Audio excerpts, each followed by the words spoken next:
Ayatollah Ali Khomeini കൊല്ലപ്പെട്ടു എന്ന് Iran മാധ്യമങ്ങളെ ഉദ്ധരിച്ചുകൊണ്ട് ഇപ്പോൾ റോയിട്ടേഴ്സും റിപ്പോർട്ട് ചെയ്യുന്നു. നേരത്തെ ട്രംപ് അവകാശപ്പെട്ടിരുന്നു, ഇസ്രയേൽ അവകാശപ്പെട്ടിരുന്നു, ഇപ്പോൾ റോയിട്ടേഴ്സ് റിപ്പോർട്ട് ചെയ്യുന്നു ഖമൈനി കൊല്ലപ്പെട്ടിരിക്കുന്നുവെന്ന്. അൽ ജസീറയും റിപ്പോർട്ട് ചെയ്യുന്നു. പ്രിയപ്പെട്ട പ്രേക്ഷകരെ, അങ്ങനെ അയത്തുള്ള അലി ഖമൈനി എന്ന ഇറാന്റെ പരമോന്നത നേതാവ് കൊല്ലപ്പെട്ടുവെന്ന് അൽ ജസീറയും റോയിട്ടേഴ്സും റിപ്പോർട്ട് ചെയ്യുന്ന വിവരമാണ് ഈ വാർത്താ പ്രഭാതത്തിൽ പ്രേക്ഷകരെ അറിയിക്കാനുള്ളത്.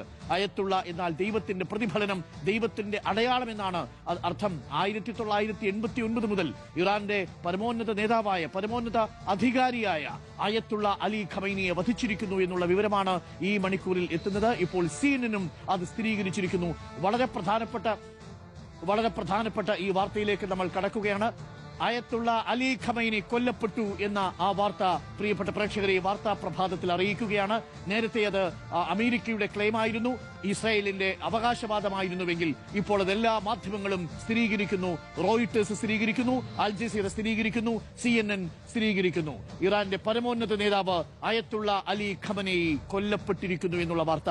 എന്തു സംഭവിക്കുമെന്നുള്ള ആകാംക്ഷയിലാണ്, മുൾമുനയിലാണ് ലോകം നിൽക്കുന്നത് ഈ ഘട്ടത്തിൽ. വളരെ വേദനിപ്പിക്കുന്ന വാർത്തയാണ് പ്രേക്ഷകരിലേക്ക് നമ്മൾ എത്തിക്കുന്നത്. അയത്തുള്ള അലി ഖമൈനി എന്ന ഇറാന്റെ പരമോന്നത നേതാവിനെ അമേരിക്കയും ഇസ്രായേലും ചേർന്ന് വധിച്ചിരിക്കുന്നു എന്ന വാർത്തയാണ് ഈ വാർത്താ പ്രഭാതത്തിൽ എത്തുന്നത്. നേരത്തെ ട്രൂത്ത് സോഷ്യലിൽ ട്രംപ് കുറിച്ചിരുന്നു. ഇസ്രായേലാണ് ട്രംപിനെ ഇക്കാര്യം ധരിപ്പിച്ചതെന്നാണ് മനസ്സിലാക്കുന്നത്.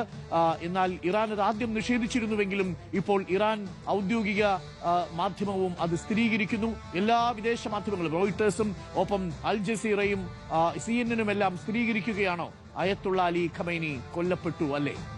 തീർച്ചയായും ഡോക്ടർ അരുൺകുമാർ, അങ്ങേയറ്റം ആശങ്കപ്പെടുത്തുന്ന ആ ഒരു സ്ഥിരീകരണം വന്നിരിക്കുന്നു. ആയത്തുള്ള അലി ഖമൈനി എന്ന ഇറാന്റെ പരമോന്നത നേതാവ്, ഒരുപക്ഷെ ഏറ്റവും കൂടുതൽ കാലം പശ്ചിമേഷ്യയെ നയിച്ച, പശ്ചിമേഷ്യയിൽ അധികാരത്തിലിരുന്ന ഇറാന്റെ ഏറ്റവും പ്രധാനപ്പെട്ട പരമോന്നത നേതാവ്, കഴിഞ്ഞ കുറെ നാളുകളായി അമേരിക്ക ലക്ഷ്യമിട്ട ആയത്തുള്ള അലി ഖൊമൈനി കൊല്ലപ്പെട്ടതായുള്ള സ്ഥിരീകരണം ഇപ്പോൾ ഇറാൻ തന്നെ നടത്തുകയാണ്. കഴിഞ്ഞ ദിവസം നടത്തിയ വ്യോമാക്രമണത്തിൽ അദ്ദേഹത്തിന്റെ വീടും അദ്ദേഹത്തിന്റെ ഓഫീസും അടക്കം പൂർണ്ണമായും തകർന്ന തരിപ്പണമായിരുന്നു. അപ്പോഴും ഇറാൻ പറഞ്ഞിരുന്നത് ആയത്തുള്ള അലി ഖമൈനി സുരക്ഷിതനാണ്, ഇറാൻ പ്രസിഡന്റ് സുരക്ഷിതനാണ്, അവർക്കൊന്നും ഒരു പോറലും ഏൽപ്പിക്കാൻ അമേരിക്കയ്ക്കും ഇസ്രയേലിനും കഴിഞ്ഞിട്ടില്ല എന്ന്. പക്ഷേ കഴിഞ്ഞ ദിവസം ഡൊണാൾഡ് ട്രംപ് തന്നെ അത് സ്ഥിരീകരിക്കുന്നു. ലോകത്തെ ഏറ്റവും വിനാശകാരിയായ നേതാവിനെ തങ്ങൾ വധിച്ചു എന്ന് ഡൊണാൾഡ് ട്രംപാണ് ആദ്യം ലോകത്തോടായി വിളിച്ചു പറയുന്നത്. ഒരു ഭരണമാറ്റത്തിനുള്ള സമയമായി എന്ന് ഇറാൻ ജനതയോട് ആഹ്വാനം ചെയ്യുകയും ചെയ്തു.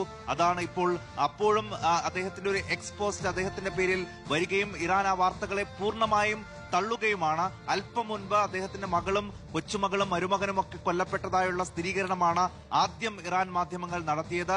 ഇപ്പോഴിതാ ആയത്തുള്ള അലി ഖമൈനി തന്നെ കൊല്ലപ്പെട്ടതായുള്ള സ്ഥിരീകരണം ഇപ്പോൾ ഇറാൻ മാധ്യമങ്ങൾ തന്നെ നടത്തുകയാണ്. അങ്ങനെയെങ്കിൽ അരുൺകുമാർ, ഇനി എന്താകും ഇറാന്റെ ഇക്കാര്യത്തിലുള്ള മറുപടി? കഴിഞ്ഞ കുറെ നാളുകളായി അമേരിക്ക ലക്ഷ്യമിട്ട ആയത്തുള്ള അലി ഖമൈനി എന്ന അമേരിക്കയെ എക്കാലവും എതിർത്തിരുന്ന, ഒരു ഘട്ടത്തിൽ പോലും അമേരിക്കയ്ക്ക് കീഴ്പ്പെടാതിരുന്ന ഇറാനെ അമേരിക്കൻ പലതവണ ഇറാനെ സ്വന്തം വരുതിയിലാക്കാൻ ഡൊണാൾഡ് ട്രംപും ഇസ്രയേലും ഒക്കെ ശ്രമിക്കുമ്പോഴും ആ ഏകാധിപത്യത്തിന് കീഴടങ്ങാതിരുന്ന ആയത്തുള്ള അലി ഖൊമൈനി എന്ന ഇറാന്റെ ഏറ്റവും പരമോന്നത നേതാവ്, ഇറാനിലെ ഏറ്റവും ശക്തനായ നേതാവ്, ആ നേതാവിനെ വധിച്ചിരിക്കുന്നു എന്ന്, ഇപ്പോൾ കൊല്ലപ്പെട്ടിരിക്കുന്നു എന്ന് സ്ഥിരീകരിക്കുകയാണ്.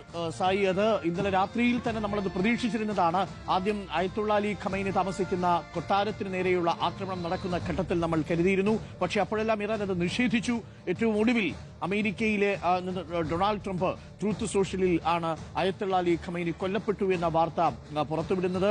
എന്നാൽ ആ സമയത്തും ഇറാൻ അത് നിഷേധിക്കുകയായിരുന്നു.